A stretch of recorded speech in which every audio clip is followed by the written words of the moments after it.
Everyone, Adam here, So Was Your Podcast. I have another interview for you today. I got to sit down with Anthony Guidubaldi to talk about his new comedy movie, Marathon, which is available now on VOD. It was really cool sitting down to talk to Anthony. This was a big undertaking for him and his, I don't know if it was his producer's creative partner, sorry, I'm blanking on the guy's name, but he made it with a friend. They tackled the comedy. They tackled the comedy with a huge cast, and they tackled the comedy with a huge cast doing a marathon in the desert. So all of these things together are all things that, for an indie film, add time and add money and add complications. So the fact that they took this on relatively early in their careers is really cool, and the results are great. It never looks like they're shooting around limitations. It never looks like they're dealing with, oh, we only have this guy for X amount of days and we have to work with this actor over here in this specific time period. It all comes together perfectly, which of course is the magic of movie making, but just the fact that they pulled it off is awesome. Enjoy the interview. Hey everyone, Adam here, So Was Your Podcast. I'm sitting down with Anthony Guidubaldi to talk about his new movie, Marathon. How you doing, Anthony? Good, Adam. How you doing? I'm doing good. Thanks for coming on. Yeah, thanks for having me, man. Definitely. Before we get to Marathon, the one standard thing I always like to do is ask creative people to go back to the beginning of their creative journey and talk about kind of what was your spark and how you got into it. Oh, wow. So yeah, I was actually a business major and I absolutely hated it. I knew like 2 years into accounting, I knew like if I was doing this for the rest of my life, I would probably jump out the window. So I just started writing. I completely dropped out of business school against, of course, my parents' advice, and I went into writing, and that's where I ended up meeting Keith, my writing partner, and we started making really awful sketches, and then we eventually ended up getting gigs to write for other people, and then we basically said, why don't we just do this ourselves? So that was the birth of Marathon. Oh, wow. So did it happen as kind of easily as you made it sound, or was it like a whole lot of grinding and getting stuff in front of people? And Yeah, not at all. I mean, we've been at this since like 2011. So yeah, it was so hard because I mean, it's just, I mean, they don't tell you in film school how hard it is to actually make a movie for sure. Mhm. And I mean, just $7,000 alone was just for craft services. So that's another thing is like budget. They really don't teach you how to budget for a film either, or how much it actually costs to make a movie. So yeah, it took us probably 6 months to write the film, and we shot in May of 2018. But then since it was only Keith and I editing, I mean, he was in LA, I'm in Vegas, and he would literally come into town every weekend. And I think we took two and a half years to edit. So it was a grind for sure. Wow, that's a long editing process. I guess to try to kind of keep things in order. So you're doing sketches, I'm guessing sketch comedy kind of Right. stuff. Yeah. Sketch comedy when it was So actually relevant. your writing was comedy from the start. Right. Yeah. I couldn't possibly, Keith and I couldn't write anything else if we tried to. Okay. And was Marathon one of those sketches and you said, hey, we have something, we could really expand on this? Or was it a Marathon totally was, new? yeah, it was actually kind of a new, honestly, we had to sit down and think of like, all right, with our budget, what can we actually shoot? And so mockumentary was the first thing that we came up with. And we thought that world, Keith is actually a runner. I'm the exact opposite. Like, I don't understand runners at all. Like, I try to get out of running whenever I possibly can. So we thought having those two perspectives would be really funny. It's fun to play with. And that's how we kind of came up with that script. Okay. It is interesting that you said, what can we actually shoot given our budget? And then you chose something with a massive cast. Right. Well, I mean, the best thing about Marathon though is we had 1 days to shoot like a specific, because availability was so hard and it was impossible to get any two actors on the same day. So what was nice about Marathon is for 1 day we'd just be with one actor, which was great. I mean, we only really had 1 day, which it was a nightmare to shoot, to fake like an actual marathon, which was so tough. But through the other 14 or 15 days, we were lucky enough just to work with one actor. I guess that makes sense given the mockumentary style. You could really single somebody out and focus on their story and then intercut it so it didn't seem like it was like a chapter of person. Exactly. Right, exactly. That was so nice about the setup. Yeah, that's smart. Was that something you had planned or had thought through in your writing process?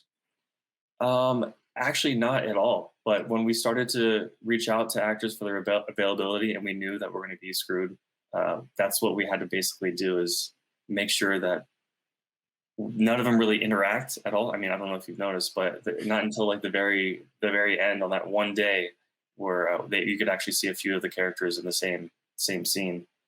That's how it had to work out. But I think it worked out for the better. Like you said, we just had so much more control with one actor. We got to play with them all day, so it was fun. Yeah, that's cool. That's cool how it works out, because it's funny that you mentioned it too, because while watching it, you never think of like, oh, this feels weird because this guy's not talking to that girl, or she's not interacting with him. But it's like it doesn't matter because that's not what the movie is.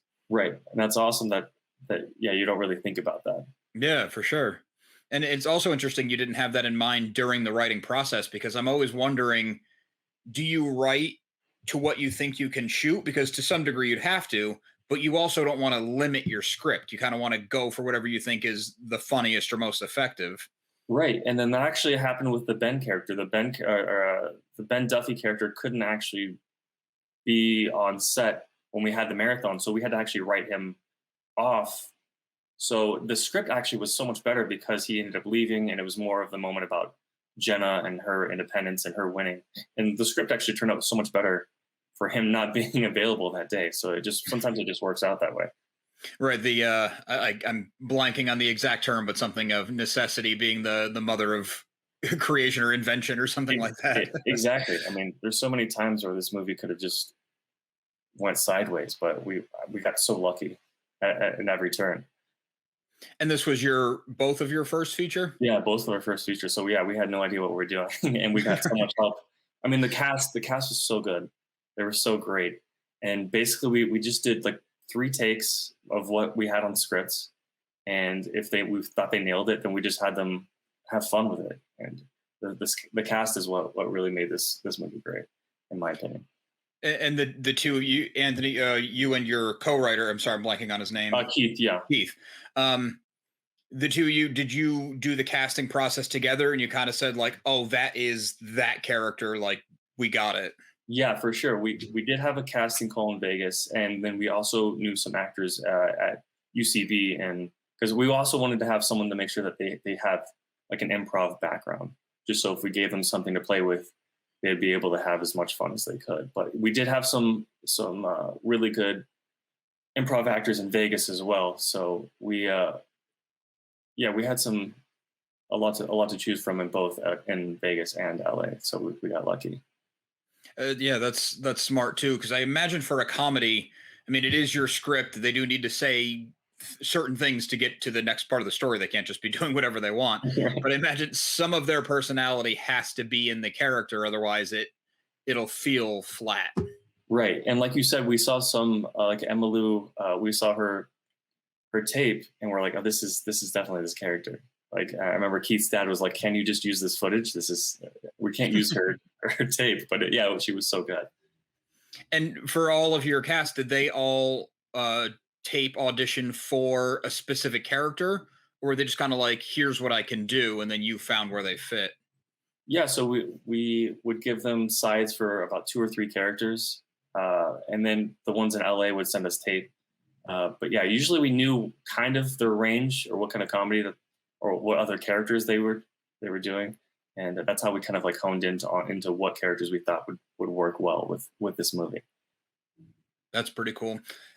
Taking on something like that involving so many people for your first feature, was it daunting to be like, oh, this is real and we have all these people showing up, like we got to make sure this thing happens? Yeah, it's so again, it's so tough because it really was just Keith and I doing everything. I mean, we did have Maymay, we did have a great producer, but she was also working. I mean, she was so busy on so much other things. So, but I remember like every day before we shoot, Keith and I are at like Walmart doing crafty. We're getting stupid props, and we're trying to also think about like, all right, are the actors going to be there on time? I mean, there's just, you're juggling so much, and it is. We're shooting back-to-back days, so when we get home, we don't really have time to go over the pages for the next day. So it was very daunting. I don't know how we did it, honestly. Just blacked out for like 16 days. I'm like, oh, we made a movie. But yeah, it was tough. It was tough for sure. So the shoot was only 16 days?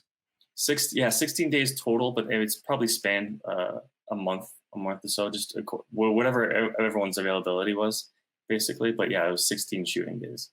Wow, it's so short. It's hardly anything. It probably felt like an eternity for you in the middle of it, but it's so Yeah, yeah, short. it was definitely like a battlefield for sure. But somehow we did it. I don't know how. So 6 months to write it, and then I mean a month, but like 16 real hardcore days, and then like 2.5 years to shoot it.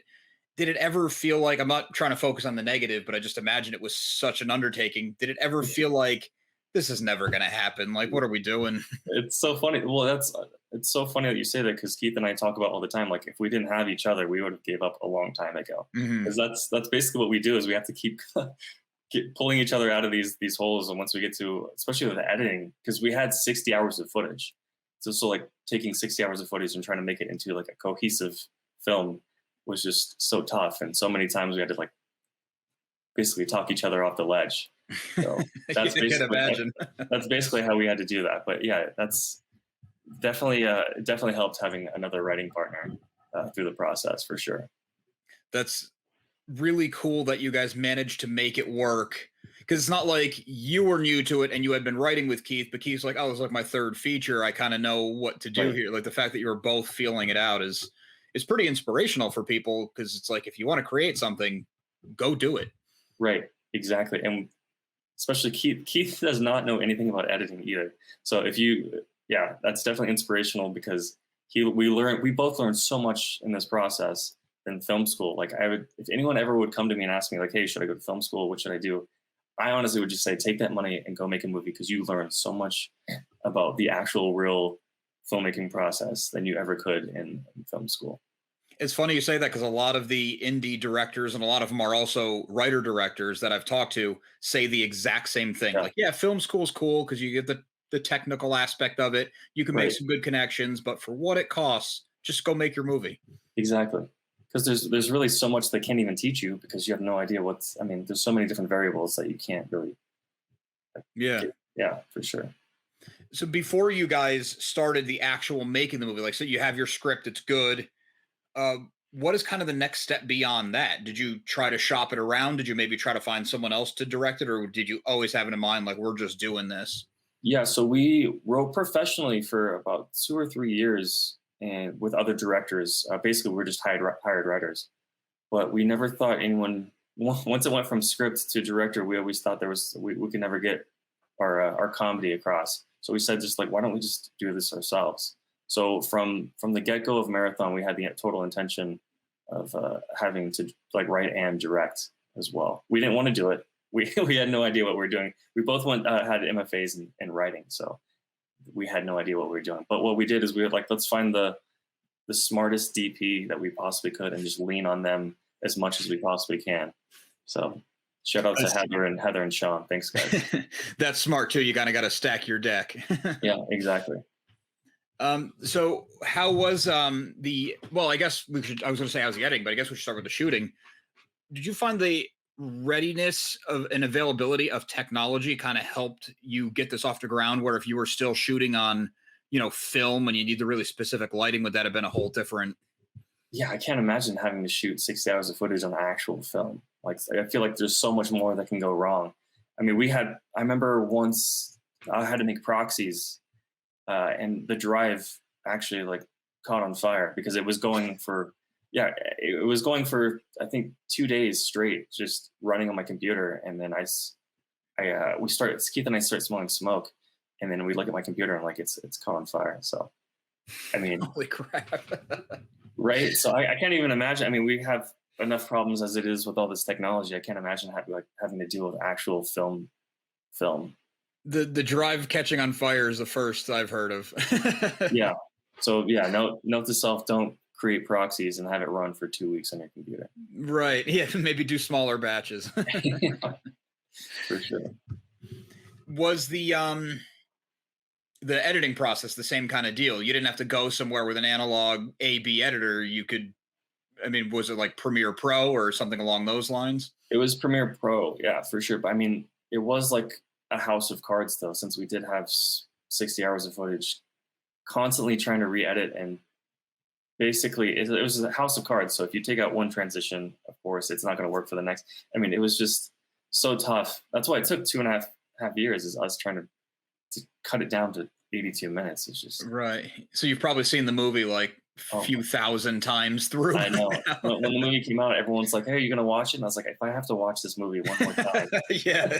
Give me 10 years and I'll revisit. Yeah, right? It's like we know every single scene, every frame. It's crazy. That's funny. How was it with the 60 hours? Because there had to be stuff in there that was like, oh, this is comedic gold. It just doesn't fit the plot or it stalls it or whatever the issue might have been. How hard Yeah, was that?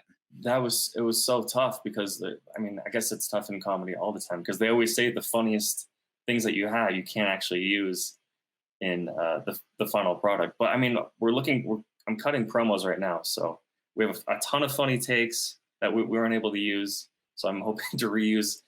I mean, some of the actors are so funny, so you feel like you have to get this stuff out there because it's too good not to be seen. So luckily, I'll be able to start cutting some promos together and put some of the funniest stuff that didn't actually make the movie and put it out there. Yeah, you got to do like extra features or something for Right, it. exactly. It's got to be so tough for because I imagine like with a drama, you get some good stuff and like, oh, I got to clip it. It narratively doesn't really work. But I feel like it's even harder in a comedy because you are telling a story, but the whole point is that you want people to laugh. So it's got to be a really tough toss up. It is too because there's some jokes in there that you just don't want to. We call them our babies. Like you don't want to cut, but eventually you have to realize, like, look, this sacrifices story. We can't just keep this in there because it makes us laugh so hard. But those are the hardest ones to cut for sure. Yeah, that's that old screenwriting.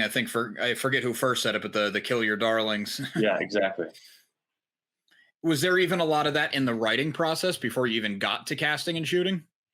Yeah, we had a completely different character, Van Stone, who was addicted to everything. But then he also eventually got addicted to runner's high. But our producer took it. We had like a 122-page script, and our producer's like, "There's no way, with your budget, there's no way that you guys can write or shoot 122 pages." So we had to eventually end up cutting that character completely. So maybe for Marathon 2, we'll yeah, there you go, bring him back. That well, it sucks you had to cut so much. It kind of makes sense the way you shot it and the way it was written, that you could just remove an entire character. And I mean, I'm sure there was a bit of a ripple effect, but Right. probably not as much if it was like 15 people out to dinner together. Right, exactly. And that was so great too, with shooting each character individually. Is like if we did cut someone, it would be doable. So we lucked out again in that respect. Kind of modular filmmaking. Right, exactly. That's what it was. That's what it was. That's cool. It's interesting. And how was it location wise? Because you're out in the desert, so that's. I mean, for the act, especially, I mean, Jenna and the Ben characters were in banana suits, and it was like we shot in May, so it got up to like 102, 103. So we had to constantly make sure that the sun wasn't in their face. I mean, we gave them water constantly, but I felt so bad the whole time. I was like, I can't believe we're making them do a workout montage in a banana costume in Vegas when it's 103 degrees outside. You're sitting in a tent with fans and shorts and a t-shirt. I wish. No, we got just as bad sunburn as they did. So that's good.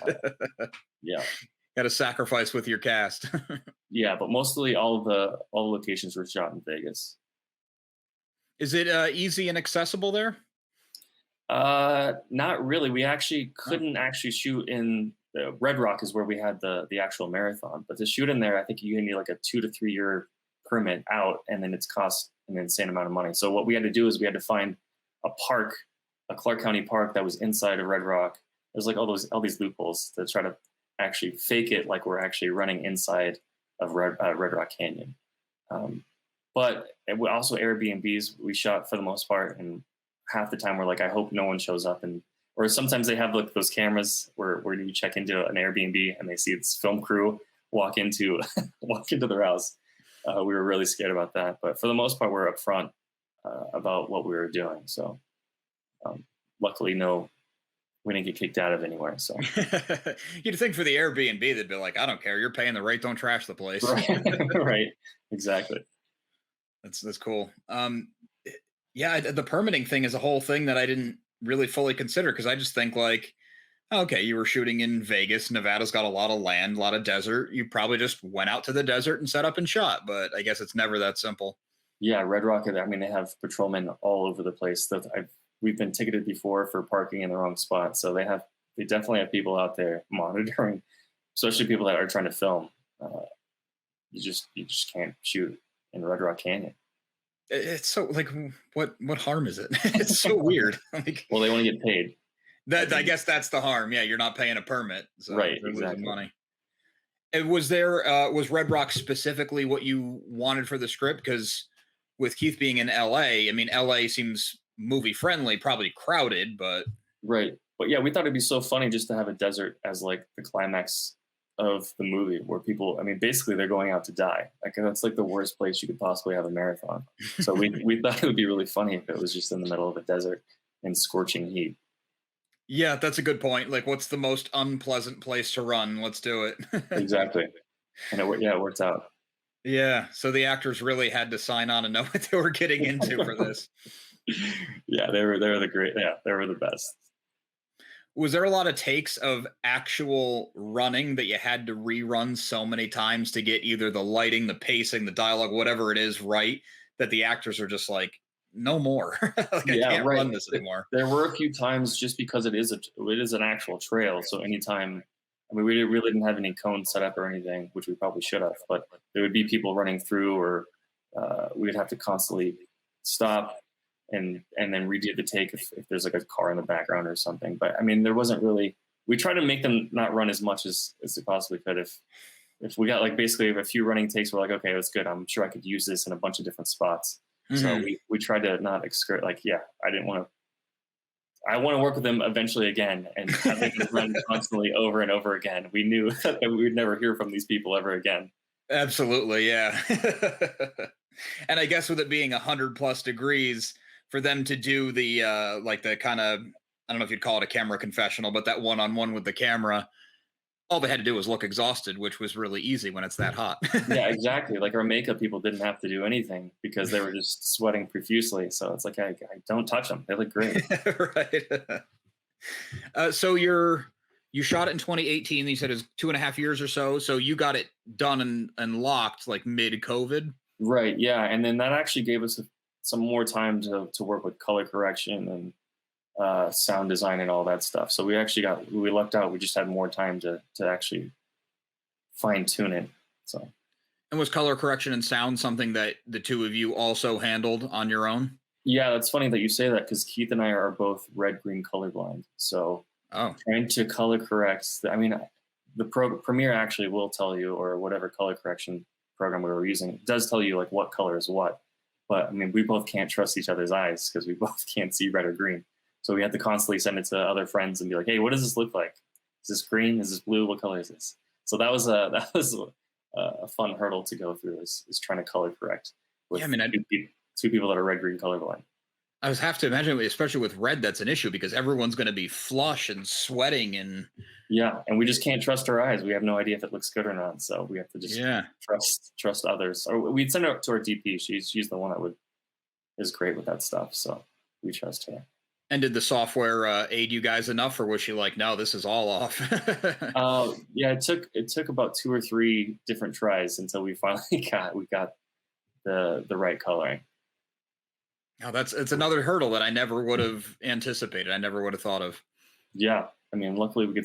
I know there's some editors out there that are completely colorblind. Which I mean, like I said, the program does tell you what color is what, but still, like, I'm not going to trust that. Yeah, it's not the same as actually seeing it all come together. Right. Yeah, it looks fine to us, but who knows what it looks like to everyone else. So for your release, did you go after film festivals, or did you have a distributor right away? Well, that COVID kind of knocked out the film festival route. So we found a sales rep at Circus Road who really liked it, and he's the one that went up to bat and got us a deal with Gravitas. So I don't know if we got lucky in the sense of we didn't have to go through festivals to try to get a distributor, but we kind of got to skip that route. That's I guess it could be good and bad. I Yeah, mean, the COVID thing kind of sucked. You didn't get the toured around or anything, but Yeah, we actually had an idea of, instead of doing film festivals, we were just going to go to each city, like Boston. Whenever Boston would come have its marathon, we'd try to do a film release or a theater release in each city. New York would have whatever week they would have their New York marathon. So we were planning on going on tour, but of course, COVID kind of threw a wrench in that. yeah, that would have been a good plan though. Yeah, we were so excited. It was going to be so much fun. Follow the marathons around the country and get all the people. Yeah, because we thought those are the people that would find this movie funny. So, but it worked out in the end. We still got to deal with Gravitas. So for sure, and Gravitas has been making really big moves the last couple of years. So yeah, so we're still super, especially with our budget and no real big actor names. We're just so excited to even be on any platforms, really. Yeah, that is awesome. So have you got to see it in a theater with people at all, even a cast and crew screening, or? No, I mean, it's not yet. That would be awesome, though. We did want to have one in Vegas because most of the crew and cast are here. So that's something that we still want to do, but we have no idea what COVID's still kind of touch and go. So yeah, well, even if you did like a 1-year anniversary. Yeah, that's actually really smart. That's actually really smart. That's a good idea. Yeah. So why don't you tell people where they can find it, because it is available now. It is, if you go to marathoncomedy.com, it'll have all, I don't know, there's like 20 platforms, so I can't name them all, but I know it's on iTunes, it's on Google Play, it's on Vudu, and then I think YouTube, actually, you can buy it as well on YouTube. I think those are the 4 biggest ones. With that many platforms, someone's bound to be using it and find it. Right, exactly. Yeah, Roku, whatever you go on, I'm sure you can type in to Marathon and you'll be able to find it. Awesome. And do you have like a website or any socials you want to plug? So marathoncomedy.com is where you can find the trailer. You can find all the platforms that it's on. You could find out about the cast, the crew, all that kind of stuff. Marathon the Comedy is the Instagram handle, and I'm sure you can find us on all. We're on every platform. So if you type in Marathon Comedy, I'm sure you'll be able to find us. Very cool. Well, Anthony, congratulations on the movie. It's really cool that you guys went from writing to wanting to do your own thing, and you made it happen. Thanks so much, Adam. This is awesome. Absolutely. Yeah, I appreciate you taking the time to come on. So good luck with everything in the future. All right. Thanks, man. I'd like to thank Anthony one more time for coming on the show to talk to us about his newest movie, Marathon. Once again, Marathon is available right now on VOD. Check it out. Make sure you like and subscribe. We've got a lot more stuff coming your way, a lot more stuff coming to the YouTube channel, a lot more stuff coming on the podcast, of course. Speaking of the podcast, make sure you listen to So Wizard Podcast every single week, wherever you get your podcasts. So Wizard Podcast can also be found on Patreon, where for as little as $1 a month, you get multiple monthly bonus shows. SoWizardPodcast.com is your resource for reviews, recommendations, merchandise, videos, and more. We love hearing feedback, so drop us a note in the comments, leave us something on social media. All of our accounts can be found after the show and in the show notes. And on a more personal note, a good friend and I have an ongoing comedy comic series out right now. It's called Social Studies. The first chapter just wrapped up, so it's a great time to jump on board. We're working on a crowdfunding campaign to give people even more opportunities to jump on board, and a little teaser of Chapter 2, which is coming soon, so stay tuned for that. Info coming shortly, but you can find everything currently out at socialstudiescomic.com. Thanks.